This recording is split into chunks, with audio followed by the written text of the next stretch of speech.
You know, it's crazy to think how quickly things can change these days, right? One minute, everything's running smoothly. The next, well, you're facing a disruption you never saw coming.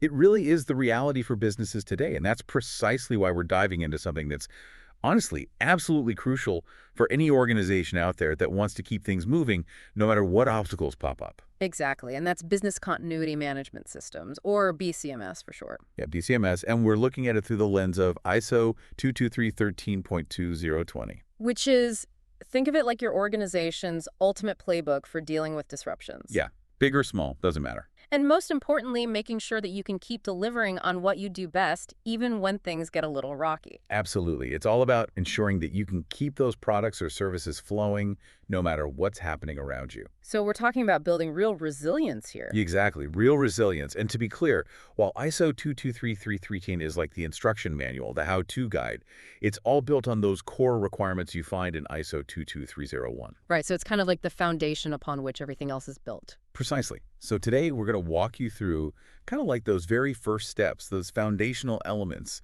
of setting up a really solid BCMS.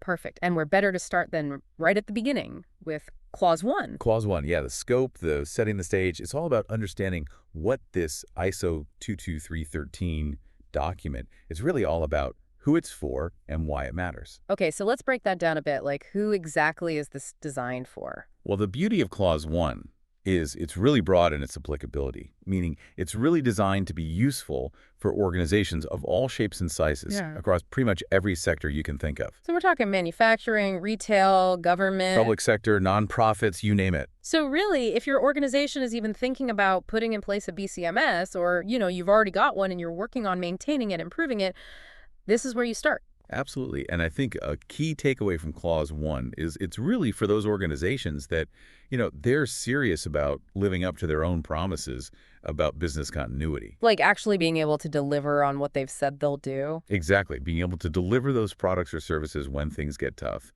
and ultimately becoming more resilient as an organization. It's interesting you mention all shapes and sizes, because you would think the approach for, let's say, a huge multinational corporation would be completely different from a small local business. Right. And that's something that the standard acknowledges head on. Okay, so how does it address that? Well, while those fundamental principles, that guidance, it applies across the board, Clause 1 explicitly says that how an organization actually goes about implementing it. Like the practical steps. Exactly. That's going to depend heavily on their specific operating environment and the complexity of what they do. So what works for a giant company with these intricate global supply chains might not be the best fit for a smaller, more localized operation. Exactly. It's all about taking those principles and tailoring them, customizing them to fit your unique context. It's like a tailored suit for your organization. Yeah, a tailored suit for resilience. I like that. All right, moving on to Clause 2, normative references. The required reading list. The must-reads. So what are we looking at here? So Clause 2 is essentially outlining the essential documents you need to be familiar with to properly understand and use this ISO 22313 guidance. Okay, so it's like the background knowledge you need to have. Exactly, and there are two key documents that are highlighted here. Lay it on me. First up, we've got ISO 2020-300. Catchy title. Right. It's called, I'll read it out, Security and Resilience Vocabulary. So think of it like the dictionary for this whole world. So this is defining all the key terms and making sure everyone's on the same page.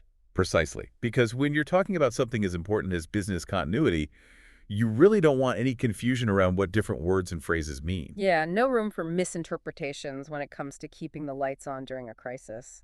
Exactly. Clarity is key. And then the second document is ISO 22301, which is titled Security and Resilience, Business Continuity Management Systems Requirements. Okay, so that sounds like the nitty-gritty, the actual requirements. Yes, so 223301 is laying down those requirements for a BCMS, and then our friend 22313, the one we're focusing on, that provides the guidance on how to actually meet those requirements. So one's the what and one's the how. Exactly. A good way to think about it. Now, what about this whole thing about dated versus undated references? It sounds a little technical, but I'm guessing it's important. It's an ISO thing, but it's really just about clarity. So if a specific year or edition of a document is mentioned, that's called a dated reference. Okay. And it means you could only use that specific version, but if it's undated, then you always refer to the most up-to-date version. So always grab the latest and greatest. Exactly. Makes sense, Yeah, right? absolutely. So clause 2, it's like pointing us to our homework, the core knowledge base we need. Yeah, get your reading glasses on. Now, clause 3, terms and definitions, feels like a natural follow-on from that vocabulary discussion. It really does, because it takes that idea of shared understanding even further. It really wants to make sure everyone involved in using the standard is crystal clear on what specific words and phrases mean. So we're all speaking the same language. Precisely, because that just leads to a more consistent application of the guidance. So does clause 3 just repeat everything from ISO 23300 then? It does pull heavily from 22300 and 22301, all those definitions. Okay. But clause 3 in ISO 23313, it can also include some of its own definitions. Its own unique additions. Exactly, ones that are super relevant to the specific guidance it's providing. For example, it explicitly defines business continuity management as, and I quote, the process of implementing and maintaining business continuity. Straightforward and to the point. Exactly, no ambiguity there. And there's another handy thing clause 3 does. Oh, yeah. It points you to some helpful resources in case you ever need further clarification on any of those terms. Like if you need to double check something. Precisely. So it mentions the ISO online browsing platform and something called IEC Electropedia. Now, those sound pretty official. They are. They're basically online databases maintained by the International Organization for Standardization, that's ISO, and the International Electrotechnical Commission, or IEC. Got it. The big players. Yes. And these databases are like authoritative dictionaries. They've got all the definitions for all their standards. So if you're ever unsure about a term, that's where you go. Exactly. Your go-to resources. Fantastic. So clauses 1, 2, and 3. It's all about laying the groundwork, getting everyone on the same page. Making sure we're all speaking the same language and know what we're talking about. Absolutely. But now we get to clause 4, context of the organization. And this feels like where things start to get a little more, I don't know, introspective. You hit the nail on the head, because clause 4, this is where we start looking inward, understanding our own business, how it operates, and how all of that relates to maintaining business continuity. So it's like taking a step back and really analyzing your organization's ecosystem. Exactly. Think of it like conducting a really thorough SWOT analysis. Strengths, weaknesses, opportunities, threats. All of it. So you can see all the factors, internal and external, that could impact your resilience. And I see clause 4 kicks off with 4.1, understanding the organization and its context. So what does that involve? So this section emphasizes just how important it is for your organization to really understand its environment, both inside and out. Okay, so it's kind of like conducting a 360-degree assessment of your organization. Precisely. So you're looking at external factors like the political landscape, the legal and regulatory environment, even things like social and cultural trends. So it's not just about what's happening within your own four walls? Not at all. You need to consider the broader economic climate,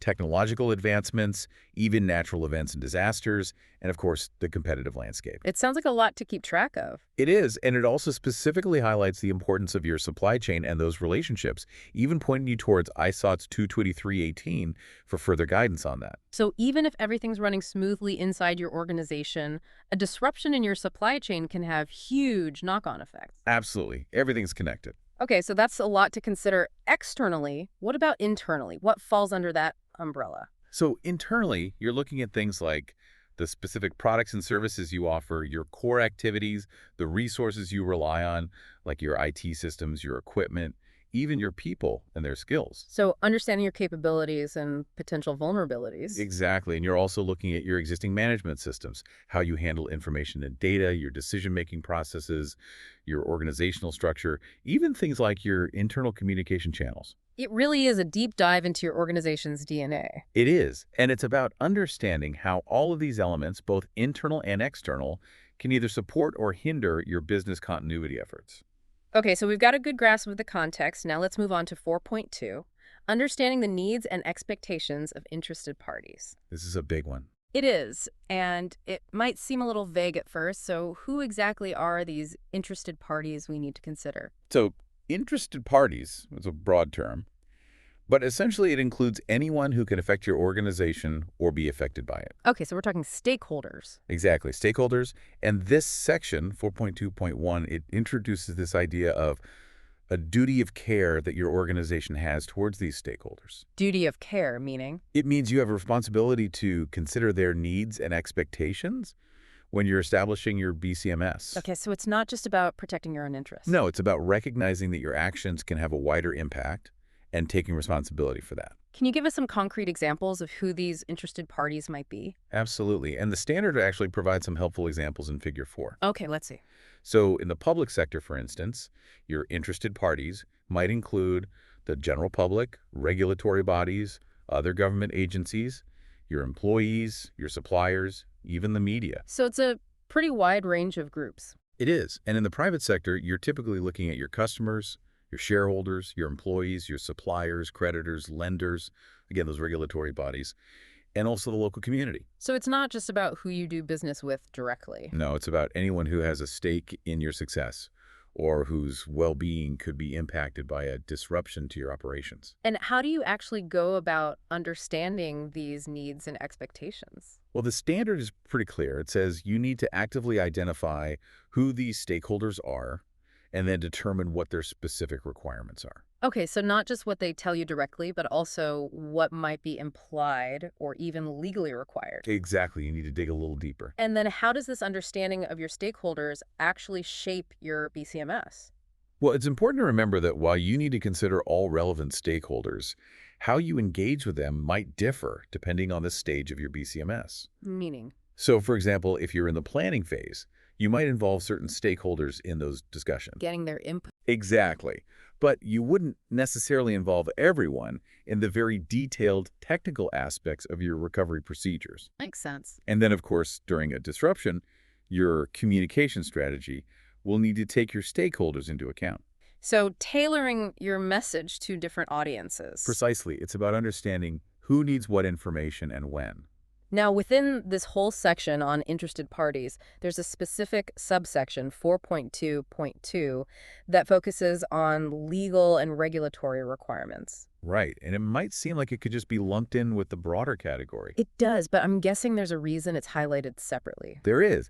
And it's because being aware of all those legal and regulatory requirements is absolutely non-negotiable when it comes to business continuity.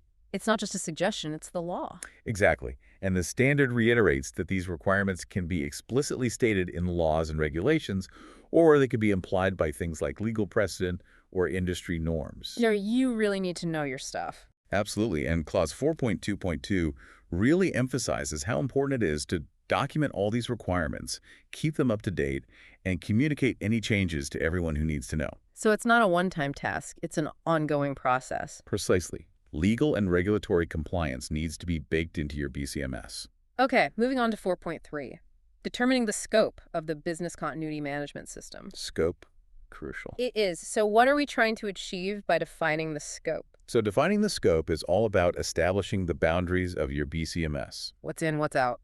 Exactly. What parts of your organization, what products, services, locations, processes, all of that. So it's like drawing a line in the sand. It is, and it's really important because it provides focus and clarity for everything you do within your BCMS. Otherwise, you could end up spreading yourself too thin trying to cover everything. Exactly. And the standard outlines some key factors you need to consider when defining the scope. Like what? Well, first and foremost, you need to consider all that work you did in understanding your organization's context, 4.1. Okay, so all that internal and external analysis. Exactly. And then you need to consider those stakeholder needs and expectations we just talked about, 4.2. So it all builds on what we've already discussed. It does. And you also need to specifically look at the products and services you offer, your key processes, the different functions within your organization, different departments, and even your physical locations. It sounds like a pretty comprehensive assessment. It is, and the standard is very clear that this scope needs to be documented and maintained. So no ambiguity, it's all written down. Exactly, everyone needs to be on the same page. Now, I noticed that the outline also mentions the possibility of exclusions within the scope, and that seems a little counterintuitive, like if you're trying to build a comprehensive system, why would you exclude anything?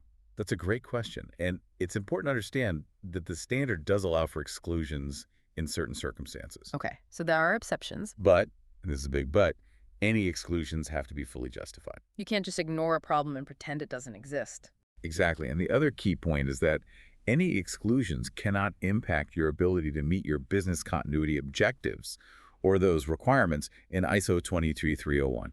So you can't exclude something that's critical to your resilience. Precisely. It's about carefully considered carve-outs, not about sweeping potential problems under the rug.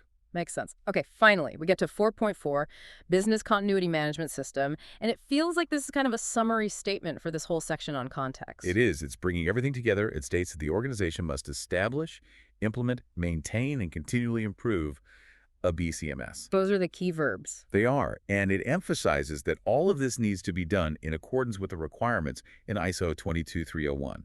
So it's like the overarching commitment to having a functioning and evolving BCMS. Precisely. And it all rests on that solid foundation of understanding your organization, your context, your stakeholders, and your legal obligations. So to summarize clauses 1 through 4, it's really about setting the stage, doing your homework, and making that commitment to business continuity. Absolutely, because without that solid foundation, any efforts to build a BCMS will be shaky at best. It's like building a house on sand. It's just not going to last.